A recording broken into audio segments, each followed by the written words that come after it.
Okay, so before we can really dive into the unit circle, we need to talk for a few minutes about special right triangles. And this is a topic that you studied in geometry.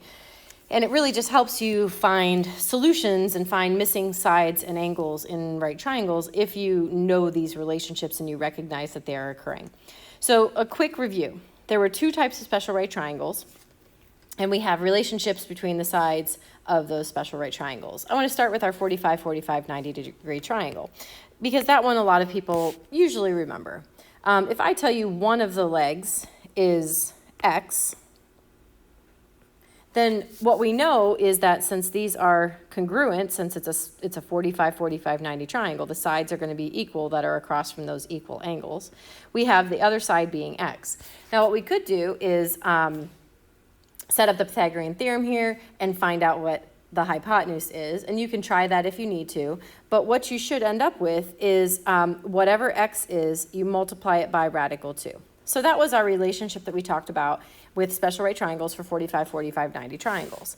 Now with 30, 60, 90 triangles, if I told you that the side across from the 30-degree angle is X, then what you knew is that the hypotenuse was 2 times X, and then you could figure out that third leg, or the third side, by doing the Pythagorean theorem again, or remembering that your relationship said that the side across from 60 degrees was just whatever the side across from 30 was times radical 3. So now, let's connect this to what we've been looking at. So on our unit circle, all of our hypotenuse are 1. So if I were to, in these two triangles, write in that the hypotenuse is 1, can we work backwards and find those missing sides? So really what we're saying, and the easiest way to do this, is to just say, well, since the hypotenuse is 1, that is going to be what we called x radical 2. So I can very quickly set up an equation that says, well, 1 is going to be equal to x radical 2. And then what I need to know is what is x. So to solve for x, I divide by radical 2. And I get 1 over radical 2 equals x. And we talked last time about how we don't like, not last time, but a few times ago, we don't like having a radical in the denominator of our fraction. So what I'm going to do is multiply the numerator, let me use a different color there, the numerator and denominator by radical 2 to rationalize my denominator. And then what I end up with is the square root of 2 over 2 is x. So then I know that the side here and the side here are going to be radical 2 over 2. Now, I want you to imagine that this is in our unit circle. And we'll do this more visually here in a second. But imagine that triangle is in the unit circle in quadrant 1. You know the radius of the circle is 1. So now you know the lengths of that side of the circle. And it's going to always be radical 2 over 2 because that's the relationship that we have when our circle is a unit circle or when our hypotenuse is 1. Now we can do the same thing with a 30, 60, 90 triangle. So the hypotenuse is 1, which means up in our triangle above, that's 2x. So what if I just set 1 equal to 2x? Well, really quickly I can find out that x is just 1/2. So x is the side across from 30. So across from 30 is going to be 1/2. And then to find the side across from 60, here, I take whatever I wrote here and multiply it by radical 3. So I'm going to take 1/2 and multiply it by radical 3. Now I like to think of that as radical 3 over 1. And then that's just going to be square root of 3 over 2. So this length is the square root of 3 over 2. So what we end up with here is another way to sort of look at our circles on the unit circle. I'm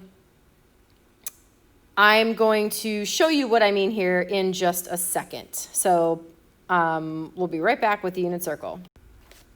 So this is what our 45, 45, 90 triangle would look like on the unit circle. We know that 45 degrees, it happens right here.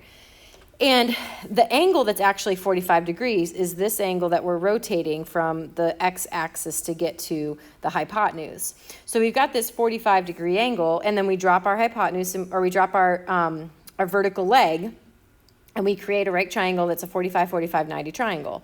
Now, what we know about this triangle is that since it's in the unit circle, we have a radius of 1, which is just so happens to be the hypotenuse of our triangle. Now, based on what we just talked about, since we know what the hypotenuse is, we can state that these are radical 2 over 2 and radical 2 over 2. And in a minute, that's going to help us, not in a minute, but in the next video, that's going to help you fill in the ordered pair for that 45-degree angle. Let's look at a 60-degree angle. So if we were to rotate to 60 degrees, you see that You see that rotation right here from 0 to 60. So from here to here is where we're rotating. We end up with a 60-degree angle. Now, we drop down our vertical leg, so it's perpendicular to the x-axis, and then we've created this 30, 60, 90 triangle. Now, once again, based on what we just wrote, we have a 30-degree angle, a 60-degree angle, and a 90-degree angle, and we know that the hypotenuse is 1. So from that, we can decide, or we can find what the side across from 30 is and what the side across from 60 is. And if you look back at what we wrote just a moment ago, the side across from 30 is a half, and the side across from 60 is radical 3 over 2. So this is the kind of stuff you're going to see in the unit circle video and just in the next video. Now, one more, we're going to look at 30 degrees, and then we'll be done with this video. Okay, so once again, in the unit circle, I've drawn that 30, 60, 90 triangle. Our rotation starts here at 0 degrees and rotates up to this point right here, which ends up being our 30-degree angle of rotation. And then from there, I drop down my vertical line to my x-axis, and now I've created this 30, 60, 90 triangle. From this, once again, based on what we just found, we know that across from the 30-degree angle is going to be 1/2, and across from the 60-degree angle is radical 3 over 2. Okay, keep this in mind when you watch the next video, the unit circle video, because this is where those values that you're going to see me write on the unit circle are coming from. All right, great work.